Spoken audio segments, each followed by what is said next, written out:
ನಿನ್ನನ್ನು ಪ್ರೀತಿಸದಿರಲಾಗಲಿಲ್ಲ ನನಗೆ. ಸಂಚಿಕೆ 80. ಆವಣಿಯನ್ನು ಮನೆಯ ತನಕ ಬಿಟ್ಟವನು ತನ್ನ ಮನೆಗೆ ಮರಳಿದ. ಸರಿತಾರವರು ಅವನಿಗಾಗಿ ಕಾಯುತ್ತಿದ್ದರು. ಚೇತು, ಹೇಳುಮ್ಮ. ಅದು ಆವಣಿನೇ ನೀವಿ ಅಂತ ನಂಗೆ ಅನಿಸ್ತಾ ಇದೆ ಕಣೋ. ಅಮ್ಮ, ನಿನ್ನ ಅನಿಸಿಕೆ ನಿಜ ಅಮ್ಮ. ನನಗೂ ಇವತ್ತು ಕನ್ಫರ್ಮ್ ಆಯಿತು ನನ್ನ ಚೇರಿ ಅವಳೇ ಅಂತ. ಆದರೆ ನೀ ನನಗೊಂದು ಪ್ರಾಮಿಸ್ ಮಾಡಬೇಕು. ನಿಜನೇನು? ನನಗೆಷ್ಟು ಖುಷಿ ಆಗ್ತಿದೆ ಗೊತ್ತಾ? ಏನು ಬೇಕಾದರೂ ಪ್ರಾಮಿಸ್ ಮಾಡ್ತೀನಿ. ಅದು ಅಮ್ಮ, ಆವಣಿ ಚೇರಿ ಇಬ್ಬರು ಒಬ್ಬರೇ ಅಂತ ನೀನು ಯಾರಿಗೂ ಹೇಳಬೇಡ. ಗೊತ್ತಿಲ್ಲ ಅನ್ನೋ ಥರ ಇದ್ಬಿಡು. ಸರಿ ಕಣ. ಅವಳು ಹೆಸರು ಬದಲಾಯಿಸಿ ನಮ್ಮನ್ನು ಗೊತ್ತೇ ಇಲ್ಲ ಅನ್ನೋ ಹಾಗೆ ಇದ್ದಾಳೆ ಅಂದರೆ ಅದರ ಹಿಂದೆ ಏನೋ ಬಲವಾದ ಕಾರಣ ಇದ್ದೇ ಇರುತ್ತೆ. ಅವಳಾಗವಳೆ ಹೇಳೋ ತನಕ ನಾವು ಸುಮ್ಮನೆ ಇರೋಣ. ನೀನು ಹೇಳೋದು ಸರಿಯಾಗಿದೆ ಕಣು. ಅಮ್ಮ ದಿಯಾ, ಅಭಿಲಾಷ್ ನಮ್ಮನ್ನು ಮನೆ ತನಕ ಬಿಡಬೇಕಾದ್ರೆ ಕಾರಲ್ಲೇ ಮಲಗಿದ್ಲು. ಪಾಪ ಕಣು, ತಂದೆ ತಾಯಿ ಇಬ್ಬರ ಪ್ರೀತಿ ಸಿಗಬೇಕಿತ್ತು ಆ ಮಗುಗೆ. ದಿಯಾಗೆ ತಂದೆ ತಾಯಿ ಇಬ್ಬರ ಪ್ರೀತಿನೂ ಸಿಗುತ್ತೆ. ನಾನು ದಿಯಾಗೆ ಅಪ್ಪ, ನನ್ನ ಸೇರಿ ಅವಳಿಗೆ ಅಮ್ಮ. ಆದಷ್ಟು ಬೇಗ ಎಲ್ಲ ಸರಿಯಾಗುತ್ತೆ ಅಂತ ನಂಬಿದ್ದೇನೆ. ಆದಷ್ಟು ಬೇಗ ಎಲ್ಲ ಸರಿಯಾಗುತ್ತೆ ಕಣು. ನಿನ್ನ ಪ್ರೀತಿಗೆ ಆ ದೇವರು ಖಂಡಿತ ಮೋಸ ಮಾಡಲ್ಲ. ಚೇತು ಮೇಲೆ ಮಾಡಿ ಹತ್ತಿ ದಿಯಾಳನ್ನು ನೋಡಿ ಫ್ರೆಶ್ ಆಗಿ ಬಂದು ಮಂಚದಲ್ಲಿ ಅಂಗಾತ ಮಲಗಿದ. ನಿದ್ದೆ ಅವನ ಬಳಿ ಸುಳಿಯಲಿಲ್ಲ. ಸರಿ, ಆದಷ್ಟು ಬೇಗ ನಿಜ ಹೇಳ್ಬಿಡು. 26 ವರ್ಷಗಳಿಂದ ನಿನಗೋಸ್ಕರನೇ ಕಾಯ್ತಾ ಇದ್ದೀನಿ. ಇಬ್ಬರು ಖುಷಿಯಾಗಿ ಪ್ರೀತಿಯಿಂದ ಬದುಕಬೇಕು ಎಂದು ಮನದಲ್ಲೇ ಹೇಳುತ್ತಾ ನಿದ್ರಾದೇವಿ ಮಡಿಲು ಸೇರಿದ. ಮರುದಿನ ಆಫೀಸ್ನಲ್ಲಿ ಬೇಕಂತಲೇ ಅವಳನ್ನು ಆಗಾಗ ಕ್ಯಾಬಿನ್ಗೆ ಕರೆಸುವುದು, ಅವಳನ್ನೇ ಎವೆ ಇಕ್ಕದೆ ನೋಡುವುದು ಮಾಡುತ್ತಿದ್ದ. ಸರ್, ನನ್ನ ಪ್ರಶ್ನೆ ಕೇಳಲ್ಲ? ಕೇಳು. ನಾನು ತೋರ ಆಗಿದ್ದೀನಿ ಅಲ್ವಾ? ವಾಟ್? ನಾನು ದಪ್ಪ ಆಗಿದ್ದೀನಲ್ವಾ ಅಂದೆ. ಯಾಕೆ ಈ ಥರ ಕೇಳ್ತಾ ಇದೆಯಾ? ಮತ್ತಿನ್ನೇನು ಸರ್, ಇದು 10ನೇ ಸಾರಿ ನೀವು ನನ್ನನ್ನು ಕ್ಯಾಬಿನ್ಗೆ ಕರೆಸ್ತಾ ಇರೋದು. ಹೇಗೆ ಆ ಕಡೆ ಈ ಕಡೆ ಬರ್ತಾ ಹೋಗ್ತಾ ಇದ್ದರೆ ನಾನು ಸಣ್ಣ ಆಗೋದು ಪಕ್ಕ. ಅದಕ್ಕೆ ಕೇಳಿದೆ. You may go now. Thank you. ತರಲೆ ಬುದ್ಧಿಗೇನು ಕಡಿಮೆ ಅಲ್ಲ. ಲವ್ ಇಸ್ ಸೋ ಮಚ್ ಮುದ್ದು ಎಂದು ಮನದಲ್ಲೇ ಹೇಳುತ್ತಾ ಕಣ್ಣು ಮುಚ್ಚಿ ಕುಳಿತ. ಹೀಗೆ ದಿನಗಳು ಕಳೆದವು. ಆವಣಿಗೆ ನಿವಿಯ ಮನೆಯವರ ಜೊತೆ ಉತ್ತಮ ಬಾಂಧವ್ಯ ಬೆಳೆದಿತ್ತು. ಒಂದಿನ ಅವರು ನಿಕುಂಜಕ್ಕೆ ಅವಳನ್ನು ಆಹ್ವಾನಿಸಿದ್ದರು. ತನ್ನ ತಂದೆ ತಾಯಿಗೆ ಹೇಳಿ ನಿಕುಂಜಕ್ಕೆ ಹೊರಟಳು. ನಿಕುಂಜದಲ್ಲಿ ಹೋದಾಗ ತನು ಬಂದಿದ್ದಳು. ಹಾಯ್, ನಾನು ತನು, ನಿವಿ ಅಕ್ಕನ ಮಾವನ ಮಗಳು. ನೀವು ಬರ್ತೀರಾ ಅಂತ ಶಾಂತಿ ಅತ್ತೆ ಹೇಳಿದರು.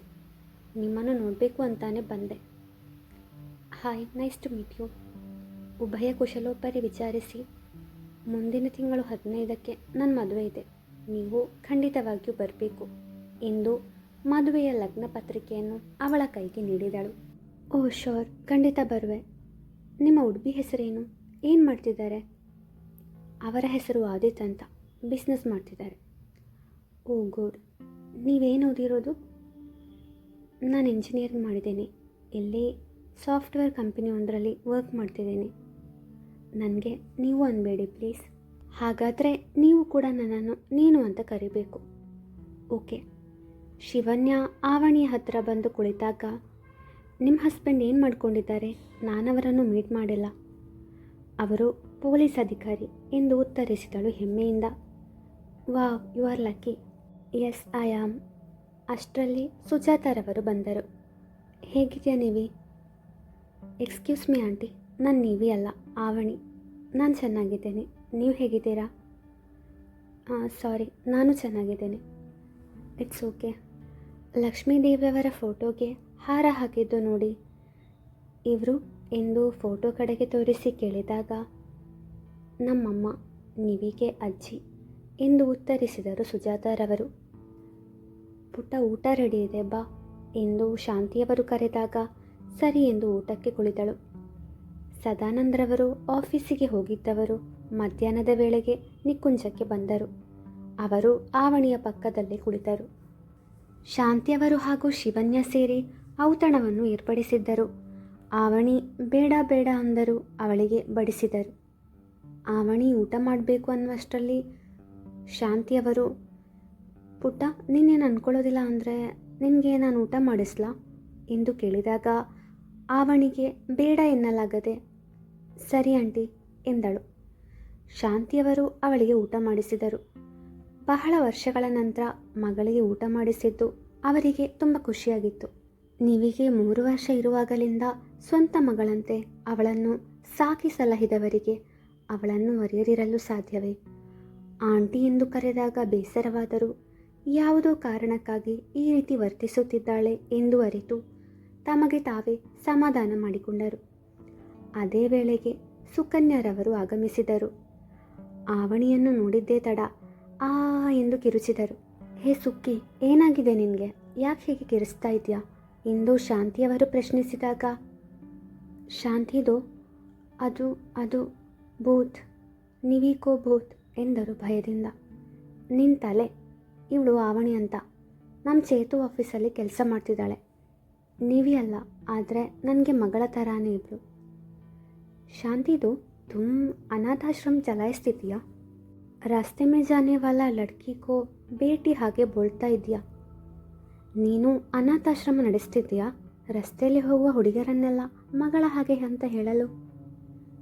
ಸುಕ್ಕಿ, ನೀನು ಸುಮ್ಮನಿರು. ನನ್ನ ಮೂಹು ಬಂದು ಕೊರೋನಾಕ್ಕೂ ನಿನಗೆ ಅಚ್ಚು ಬರುತ್ತೆ ಅಹೇನಾ? ನನ್ನ ಬಾಯಿ ಮುಚ್ಚಿಸೋಕೆ ನಿಂಗೆ ಚೆನ್ನಾಗಿ ಬರುತ್ತೆ ಅಲ್ವಾ? ಸುಕ್ಕಿ, ಈಗ ತಾನೇ ಬಂದಿದ್ಯಾ, ಬಾ ಕೂತ್ಕೋ, ಊಟ ಮಾಡು ಎಂದು ಸದಾನಂದ್ರವರು ಹೇಳಿದಾಗ ಜೀಜಾಜಿ ಪೇಟ್ ತುಂಬ ಗಯಾ, ಮೇ ಚಲ್ತೇನೆ. ಬಾಬಾ, ನನ್ನ ಹೊಟ್ಟೆ ತುಂಬಿತು, ನಾನು ಹೋಗ್ತೀನಿ ಎಂದು ಹೊರಟೇ ಬಿಟ್ಟರು. ಆಂಟಿ, ಅವರು ಯಾರು? ನಾನು ಬಂದದ್ದು ಅವರಿಗೆ ಇಷ್ಟ ಆಗಲಿಲ್ಲ ಅನಿಸುತ್ತೆ. ಅವಳು ನನ್ನ ತಂಗಿ ಸುಕನ್ಯಾ ಅಂತ. ಅವಳು ಹಾಗೇನೆ, ಅವಳ ಮಾತನ್ನು ನಿನ್ನ ಮನಸ್ಸಿಗೆ ಹಚ್ಕೊಳ್ಬೇಡ. ಇಲ್ಲ ಆಂಟಿ, ಅವರೇನು ಮಾತಾಡಿದ್ರು ನಂಗೆ ಅರ್ಥ ಆಗಲಿಲ್ಲ. ಆದರೆ ಅವರ ಭಾಷೆ ಅಂತೂ ಸೂಪರ್ ಆಗಿತ್ತು. ಅದು ಕಂದಿ ಭಾಷೆ. ನಮ್ಮ ಚಿಕ್ಕಮ್ಮನಿಗೆ ಹಿಂದಿ ಭಾಷೆಯ ಮೇಲೆ ವ್ಯಾಮೋಹ, ಆದರೆ ಅದು ಸರಿಯಾಗಿ ಮಾತನಾಡೋಕ್ಕೆ ಬರಲ್ಲ. ಅದಕ್ಕೆ ಕನ್ನಡ ಮತ್ತು ಹಿಂದಿ ಸೇರಿ ಕಂದಿ ಭಾಷೆಯಲ್ಲಿ ಮಾತಾಡ್ತಾರೆ ಎಂದಳು ಶಿವನ್ಯ.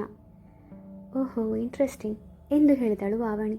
ಸರಿತಾರವರು ಮಂಗಳೂರಿಗೆ ಬಂದಿದ್ದರು. ಆವಣಿ ನಿಕುಂಜದಲ್ಲಿರುವ ವಿಷಯ ತಿಳಿದು ಅವಳನ್ನು ಅವರ ಜೊತೆಗೆ ವೃಂದಾವನಕ್ಕೆ ಕರೆದೊಯ್ದರು. ವೃಂದಾವನದಲ್ಲಿ ಎಲ್ಲರೂ ಆವಣಿಯನ್ನು ನೋಡಿ ಖುಷಿಪಟ್ಟರು. ಸ್ವಲ್ಪ ಸಮಯ ಅವರ ಜೊತೆಯಲ್ಲಿಯೇ ಕಳೆದವಳು ಮೈಸೂರಿನ ಬಸ್ ಸೇರಿದಳು. ಆವಣಿಯ ಮನೆಯ ದಾರಿಯಾಗಿ ಹೋಗುತ್ತಿದ್ದವನು ಅವಳ ಮನೆಗೆ ಹೋಗಿ ಕರೆಗಂಟೆಯೊತ್ತಿದಾಗ ಯಾರೂ ಹೊರಗೆ ಬರಲಿಲ್ಲ. ಮನೆಯಲ್ಲಿ ಯಾರೂ ಇಲ್ಲ ಎಂದು ಹೊರಡಲನುವಾದಾಗ ಮುರುಗೇಶನ್ರವರು ಹಾಗೂ ಮುತ್ತುಲಕ್ಷ್ಮಿಯವರು ಬರುವುದನ್ನು ಕಂಡು ಇನ್ನೇನು ಮಾತನಾಡಬೇಕು ಎಂದಾಗ ಅವರಿಬ್ಬರು ಮಾತನಾಡುವುದು ಸ್ಪಷ್ಟವಾಗಿ ಅಲ್ಲದಿದ್ದರೂ ಅಲ್ಪ ಸ್ವಲ್ಪ ಕೇಳಿಸಿಕೊಂಡವನಿಗೆ ಮುತ್ತುಲಕ್ಷ್ಮಿಯವರು ಕನ್ನಡ ಮಾತನಾಡಿದ್ದು ಎಂದು ತಿಳಿಯಿತು. ಕನ್ನಡ ಗೊತ್ತಿದ್ದು ಯಾಕೆ ಗೊತ್ತಿಲ್ಲದವರ ಹಾಗೆ ನಡೆದುಕೊಂಡರು ಎಂದು ಮನದಲ್ಲೇ ಯೋಚಿಸಿದ. ತದನಂತರ ಅವನು ತನ್ನ ಮನೆಗೆ ಮರಳಿದ. ಆಂಟಿಯಕ್ಕೆ ಸುಳ್ಳು ಹೇಳಿದ್ದು ಅದರ ಅವಶ್ಯಕತೆ ಏನಿತ್ತು ಎಂದು ಯೋಚಿಸಿ ಚೇತು ತಲೆ ಕೆಟ್ಟು ಹೋಯಿತು. ಸರಿ, ನನ್ನ ಪ್ರತಿಯೊಂದು ಪ್ರಶ್ನೆಯ ಉತ್ತರ ನಿನ್ನ ಹತ್ರ ಇದೆ ಕಣು. ಆದಷ್ಟು ಬೇಗ ನನಗೆ ಸತ್ಯ ಗೊತ್ತಾಗಬೇಕು. ಇಷ್ಟು ವರ್ಷ ನೀನು ಎಲ್ಲಿದ್ದೆ, ನೀನು ಹೇಗೆ ಆವಣಿಯಾದೆ, ನಾನು ತಿಳ್ಕೋಬೇಕು. ಮುರುಗೇಶನ್ ಅಂಕಲ್ ಮತ್ತು ಮುತ್ತುಲಕ್ಷ್ಮಿ ಆಂಟಿ ನಿಮಗೆ ಹೇಗೆ ಅಪ್ಪ ಅಮ್ಮ ಆದರು, ನಂಗೆ ಉತ್ತರ ಬೇಕು ಎಂದು ಮನದಲ್ಲೇ ಹೇಳಿಕೊಂಡ. ಮರುದಿನ ಆಫೀಸ್ನಲ್ಲಿ ಆವಣಿ ತನ್ನ ಕೆಲಸದಲ್ಲಿ ಮಗ್ನಳಾಗಿದ್ದಳು. ಚೇತು ಎಷ್ಟೇ ಪ್ರಯತ್ನಿಸಿದರೂ ಅವಳ ಜೊತೆ ಮಾತನಾಡಲಾಗಲಿಲ್ಲ. ಸಾಯಂಕಾಲ ತನ್ನ ಕೆಲಸ ಮುಗಿಸಿ ಹೊರಟವಳನ್ನು ತಡೆದವ. ನಿನ್ನೆ ನಮ್ಮ ಮನೆಗೆ ಹೋಗಿದ್ದೆ ಅಲ್ವಾ, ಎಲ್ಲರನ್ನೂ ಮೀಟ್ ಮಾಡಿದ್ಯಾ? ಸರ್, ನಮ್ಮ ಮನೆ ಅಲ್ಲ, ನಿಮ್ಮ ಮನೆ. ಹ್ಞೂ ಸರ್, ಮೀಟ್ ಮಾಡಿದೆ, ಖುಷಿ ಆಯಿತು. ನಿಮ್ಮ ತಂಗಿ ತುಂಬ ತರಲೆ, ತುಂಬ ಇಷ್ಟ ಆದಳು. ಸರ್, ನಾನು ನಿಮ್ಮ ಹತ್ರ ಒಂದು ವಿಷಯ ಹೇಳಬೇಕು. ಹೇಳು. ನಿಮ್ಮ ತಂಗಿಗೆ ಮದುವೆ ಮಾಡೋ ಯೋಚನೆ ಇಲ್ವಾ? ಅದು ಅವಳಿಗೆ ತಾನೇ ಕೆಲಸಕ್ಕೆ ಸೇರಿದಾಳೆ, ಅದಕ್ಕೆ. ಹ್ಞೂ ಸರ್, ಆದಷ್ಟು ಬೇಗ ಒಳ್ಳೆ ಹುಡುಗನನ್ನು ನೋಡಿ ಮದುವೆ ಮಾಡಿಸಿ ಎಂದು ಹೊರಟೇ ಬಿಟ್ಟಳು. ಅವಳು ಹೋದ ಬಳಿಕ ಎಂಥ ದೊಡ್ಡ ತಪ್ಪು ಮಾಡಿಬಿಟ್ಟೆ. ನನ್ನ ಜೀವನದ ಜಂಜಾಟದಲ್ಲಿ ನನ್ನ ತಂಗಿನ ಮರೆತು ಬಿಟ್ಟೆ. ಪಾಪ, ಅವಳಿಗೆ ಮದುವೆ ಮಾಡಬೇಕು ಅನ್ನೋ ಯೋಚನೆ ನನ್ನ ತಲೆಗೆ ಬರಲೇ ಇಲ್ಲ. ನಾನೊಬ್ಬ ಒಳ್ಳೆ ಅಣ್ಣ ಆಗಲಿಲ್ಲ ಎಂದು ತನ್ನಲ್ಲೇ ಹೇಳಿಕೊಂಡವ ತನ್ನ ಮೊಬೈಲ್ನಲ್ಲಿರುವ ಸಾಕ್ಷಿಯ ಫೋಟೋ ನೋಡಿ ಸಾರಿ ಪುಟ್ಟ, ಈ ಪಾಪಿ ಅಣ್ಣನನ್ನು ಕ್ಷಮಿಸಿಬಿಡು. ಆದಷ್ಟು ಬೇಗ ಒಬ್ಬ ಒಳ್ಳೆ ಹುಡುಗನನ್ನು ನೋಡಿ ನಿನ್ನ ಮದುವೆ ಮಾಡಿಸ್ತೀನಿ ಎಂದ. ಆವಣಿ ಆಫೀಸ್ನಿಂದ ಮನೆಗೆ ಸ್ಕೂಟಿಯಲ್ಲಿ ಹೋಗುತ್ತಿರುವಾಗ ಒಬ್ಬ ವ್ಯಕ್ತಿ ಅವಳ ಗಾಡಿ ಮುಂದೆ ಬಂದು ಬಿದ್ದರು. ಆವಣಿ ಹೊಸ ಸ್ಕೂಟಿ ಬುಕ್ ಮಾಡಿದ್ದು ಇವತ್ತು ಆಫೀಸ್ಗೆ ಅದರಲ್ಲೇ ಬಂದಿದ್ದಳು. ಮುಂದುವರಿಯುವುದು